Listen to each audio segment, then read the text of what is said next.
সাহিত্যে, নাটকে, সিনেমায়, গল্পে, বিভিন্ন টিভি চ্যানেলের মাধ্যমে বাংলাদেশকে তারা যে আগ্রাসন সৃষ্টি করেছে। বাংলাদেশে যখন পানির অভাব, তখন বাংলাদেশে পানি নেই।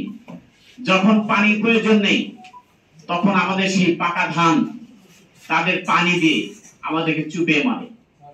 লক্ষ লক্ষ হেক্টরের ফসল নষ্ট হয়ে যায়। আজকে বিশ্বের সবচেয়ে মানবাধিকার লঙ্ঘিত হয়েছে যখন সেই ভারতের বিএসএফ গুলি করে ফেলানিকে সেই কাঁটাতারে সে ঝুলিয়ে রেখেছিল। সারা বিশ্ব দেখেছে।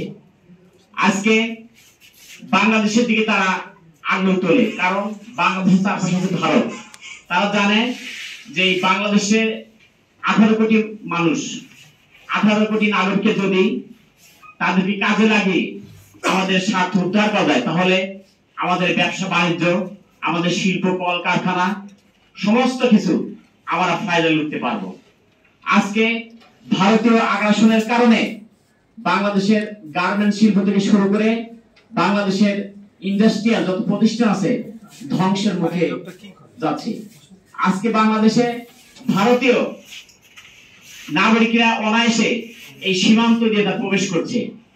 আজকে যদি ইতিপূর্বে এক ভাই বলেছেন, বাংলাদেশের যত পর্দা শত্রু হোক না কেন, যদি সীমান্তে সুরক্ষা যদি দেওয়া না হয়, তাহলে এই স্থাপনার কোনো দাম নেই।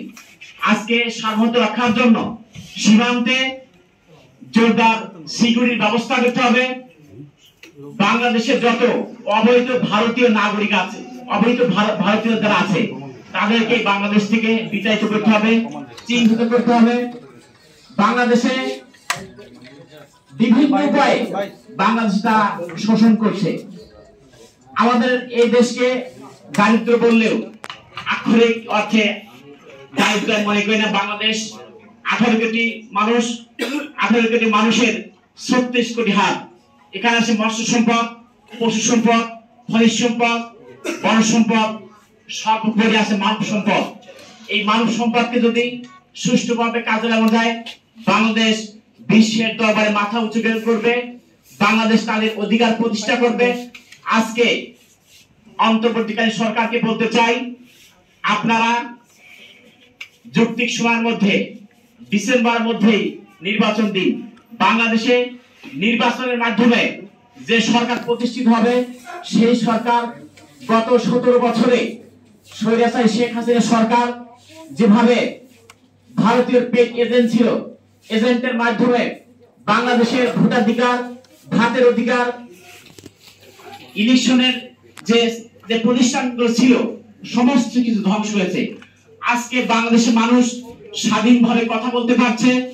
আজকে নির্বাচিত সরকারের মাধ্যমে বাংলাদেশে একটি গণতন্ত্র প্রতিষ্ঠা হবে। সেই গণতন্ত্রে তাদের মত প্রকাশ করতে পারবে, তাদের কথা বলতে পারবে। আমার মাথা উঁচুকে থাকবো।